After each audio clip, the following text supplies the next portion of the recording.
Designing Gestalt principle, grounding. One aspect of an image is perceived as dominant regarding the foreground, and the other as submissive, which becomes the background. So let me explain the figure and ground relationship.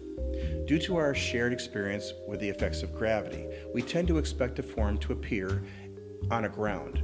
Furthermore, our minds immediately attempt to distinguish an object from its surroundings. So the larger of two overlapping elements is seen as the ground, the smaller as the figure.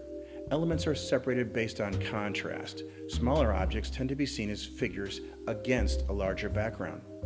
Symmetrical objects tend to be seen as figures against asymmetrical backgrounds. Areas surrounded by a background are perceived as figures. As objects are perceived, the area around that object becomes the background.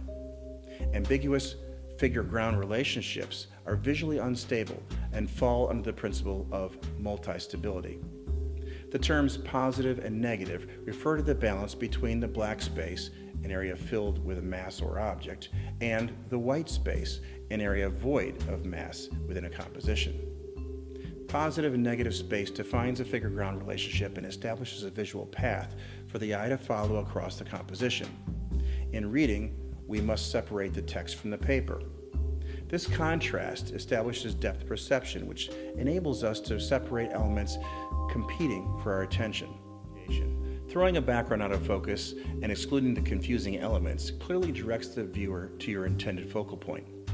Limiting contrast reduces the viewer's ability to distinguish a foreground versus a background. Images with overlapping large background areas reinforce the feeling of loneliness and isolation, while close-up shots indicate a feeling of intimacy.